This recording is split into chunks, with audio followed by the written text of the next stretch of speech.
یہ جان کر آپ کو شاید حیرانی ہو اور بہت سے لوگوں کے لیے یہ بات نئی ہوگی کہ شاکر علی بین الاقوامی طلبہ کی رضاکارانہ سوشلسٹ بریگیڈ کے سرگرم رکن تھے۔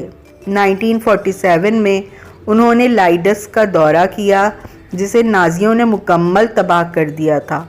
انہوں نے طلبہ کے ساتھ اس وادی کی زمین صاف کرنے اور نئی عمارتوں کی بنیادیں کھودنے کا کام بھی کیا۔ تصور کریں کہ ایک دھیمے لہجے والا، نازک مزاج، رنگوں سے کھیلنے والا مصور اور جلی ہوئی تباہ حال وادی کی تشکیل نو کا تھکا دینے والا کام۔ وہ اپنے نظریات کے ساتھ کتنے کمیٹڈ تھے، ہم بخوبی اندازہ لگا سکتے ہیں۔ اس دور کے بارے میں خود شاکر علی کہتے ہیں کہ لائڈس کی تعمیر نو کرتے ہوئے مجھے احساس ہوا کہ ایک بہتر دنیا کے قیام کی عوامی خواہش کو تباہ نہیں کیا جا سکتا۔ فطرت کا حسن انسان کی تخلیقی صلاحیتوں کے لیے ناقابل تسخیر ہے۔ ان لوگوں کی یاد میں جو لائڈس بچاتے ہوئے حملہ آوروں کے ہاتھوں مارے گئے، شاکر علی نے ایک میورل پینٹنگ دی فلائٹ بنائی۔ یہ تصویر آزادی کے موضوع پر ہے۔ اس میں نیلے پرندوں کی ایک ڈار ہے جن کے کھلے پر پیلے رنگ میں بنائے گئے۔ اپنے ان کھلے پروں کے ساتھ وہ اندھیرے سے اجالے کی طرف بڑھ رہے ہیں۔ 1952 میں شاکر علی پاکستان آ گئے۔ کچھ وقت کراچی میں رہے جہاں ان کی بہن بھی تھی۔ یہیں ان کی پہلی شادی ہوئی اور ناکام ہوئی اور وہ دل برداشتہ ہو کر لاہور چلے آئے۔ 1954 میں میو اسکول آف آرٹ میں بحیثیت پروفیسر تعینات ہوئے۔ میو اسکول آف آرٹ 1954 میں نیشنل اسکول آف آرٹ ہو گیا اور 1962 سے 73 تک شاکر علی پرنسپل کے عہدے پر فائز رہے۔ شاکر علی کو پاکستان میں ماڈرن آرٹ کا بانی مانا جاتا ہے۔ انٹرنیٹ پر شاکر علی کا زیادہ کام ہمیں دستیاب نہیں ہو سکا، لہٰذا جتنا ملا ہے اس پر ہی نظر ڈالتے ہیں۔ شاکر علی پینٹنگ میں کہانی بیان کرنے کے سخت خلاف تھے۔ وہ کہتے تھے کہ میں فارم اور رنگوں اور موڈ کا مصور ہوں۔ وہ اپنی پینٹنگ میں جو بھی آبجیکٹ استعمال کرتے، مثلاً پھول، پرندہ، پنجرہ، سانڈ، گھوڑے، انسانی جسم، سوان یا خطاطی، ان کے ہاں ضروری نہیں ہوتا تھا کہ ان اشیاء کی کوئی استعاراتی اہمیت یا کوئی معنی ہو۔ مثال کے طور پر اسٹل لائف ان کا پسندیدہ سبجیکٹ تھا، اور اسٹل لائف یعنی بے جان اشیاء سے ہم کوئی معنی یا کوئی کہانی اخذ نہیں کر سکتے۔ ان کا مقصد صرف رنگوں، لائنز، فارم اور ٹیکسچر کو اپنے انداز میں پیش کرنا ہوتا تھا۔ ڈاکٹر انور سجاد سے گفتگو میں جب وہ پوچھتے ہیں کہ آپ کی پینٹنگ کے پیچھے کیا مطلب ہوتا ہے، تو وہ جواب میں کہتے ہیں کہ کوئی مطلب نہیں ہوتا، میں بس بہترین تصویر بنانا چاہتا ہوں، کہانی اس میں سے لوگ خود ہی نکال لیتے ہیں۔ ماڈرن اور پوسٹ ماڈرن آرٹ دراصل تھا ہی ویژول تجربات کا نام۔ کوئی جذباتی تاثر دیکھنے والا اخذ کرنا چاہے تو اس کی اپنی مرضی۔ ان سے پوچھا گیا کہ انہوں نے عورت اور بیل کیوں بنایا، تو انہوں نے کہا کہ میں نے نزاکت اور طاقت بنانے کی کوشش کی ہے، عورت اور بیل تو خود ہی بن گئے۔ ہم جو اکثر اپنے ارد گرد یہ بحث سنتے ہیں کہ آرٹ میں کوئی مقصدیت ہونی چاہیے، تو ہمیں یہ سمجھ لینا چاہیے کہ ماڈرن آرٹ صرف ویژول ایکسپریشن کا نام ہے۔ ضروری نہیں کہ پینٹنگ کے ذریعے کوئی بات کہی جائے یا کہانی سنائی جائے۔ کہانی سنانے کے لیے کہانی کار ہوتا ہے، جبکہ تصویر صرف تاثر پیدا کرتی ہے جو بنانے والے کے اندر کہیں موجود ہوتا ہے، اور دیکھنے والا اسے اپنے اندر موجود تاثر کی شکل میں دیکھتا ہے۔ دونوں کے ایکسپریشن الگ الگ ہو سکتے ہیں۔ علی امام کہتے ہیں کہ سن 50 کے سالوں میں شاکر علی نے کیوبزم میں کام کیا۔ اس دوران ان کے بنائے ہوئے غیر ذی روح اجسام دراصل فارم کی مشقیں تھیں۔ والیوم، وزن اور پلیسمنٹ پر ان کا فوکس تھا۔ ان کے پرندے، پھول اور پتے ایک وجدانی احتجاج تھا، ناانصافی، استحصال اور جنگ کے خلاف۔ مثال کے طور پر ان کی پھول والی تصویریں 65 کی جنگ کے دوران بنائی گئی۔ تب ان پر تنقید بھی ہوئی کہ ایسے تکلیف دہ وقت میں شاکر پھول پینٹ کر رہے ہیں، لیکن دراصل یہ ایک خواہش تھی امن کی، محبت کی اور خوشحالی کی، جس نے پھول کی صورت اختیار کی۔ پرانے استادوں میں مجھے تنتروتو اور ایل گرویکو کا کام زیادہ پسند ہے۔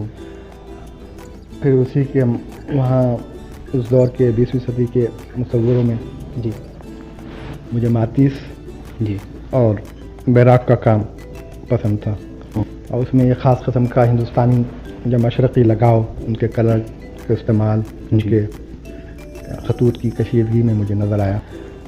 جو کتابیں میں نے پڑھی ہیں، جن لوگوں سے میں ملا ہوں، جو تصویریں میں نے دیکھی ہیں، اس سے ایک مصور کا پیکر تیار ہوتا ہے، میری شخصیت میں بنی ہے، تو میں خود اس کا تجزیہ کرنا ذرا مشکل ہے بجائے، تو اس میں تو کوئی دوسرا جو میری تصویریں ہیں ان کو دیکھ کر اور میرے جو بچپن کے اور جوانی کے جو حالات ہیں ان سے کوئی نتیجہ مرتب کرے، تو حسن جو ہوتا ہے وہ اس کی کسی شکل میں نہیں ہوتا، آدمی یا اور مرد کی یا درخت کی، بلکہ حسن اس کے رنگوں سے، اس کے خطوط کی مناسب ترکیب سے پیدا ہوتا ہے۔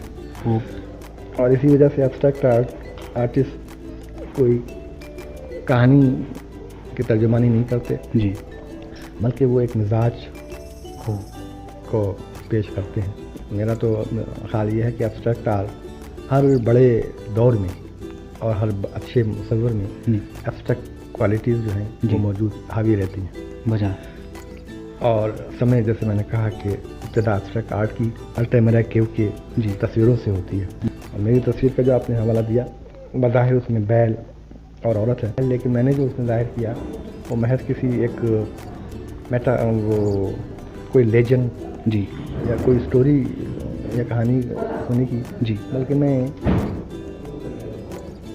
مقصد میرا یہ تھا کہ دو کیفیتیں بیل کی اور عورت کی، ان کو ایک اس میں تضاد بھی ہے، اور نزاکت اور طاقت کا تو یہ چیز پیش کرنے کی کوشش کی ہے، گویا سے وہ بیل ہو گیا اور عورت ہو گیا۔ یعنی اس کا مطلب یہ ہے کہ آپ نے اس تصویر میں نہ بیل پیش کیا نہ عورت پیش کی ہے، بلکہ عورت کی نزاکت اور بیل کی طاقت دونوں کا جو تاثر ہے اسے پیش کرنے کی کوشش کی ہے رنگوں میں۔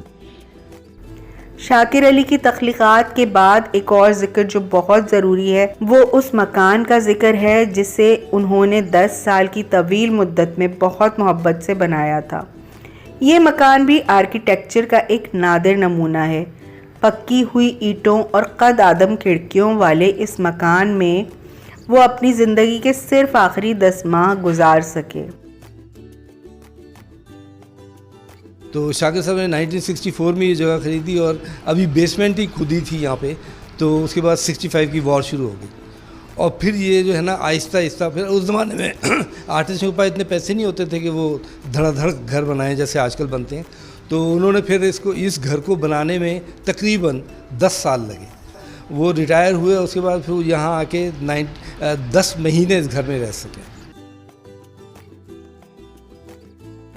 اور 27 جنوری 1975 کو اس دار فانی سے کوچ کر گئے۔ اس مکان میں آج شاکر علی میوزیم قائم ہے۔ دوستو، مجھے امید ہے کہ اس ویڈیو سے بہت سی نئی باتیں آپ کے علم میں آئی ہوں گی اور شاکر علی کے کام کو سمجھنے میں بھی مدد ملی ہوگی۔ اگر آپ چغتائی اور احمد پرویز کے بارے میں جاننا چاہیں تو اینڈ اسکرین پر کلک کریں۔ ویڈیو پسند آئے تو کمنٹ ضرور کریں، اور آرٹ سے متعلق کوئی بھی سوال کرنا چاہیں تو ضرور کریں تاکہ مجھے کام کرتے رہنے کا حوصلہ ہو۔ بہت جلد پھر کسی نئے موضوع یا نئی شخصیت کے ساتھ حاضر ہوں گی۔ جب تک کے لیے خدا حافظ۔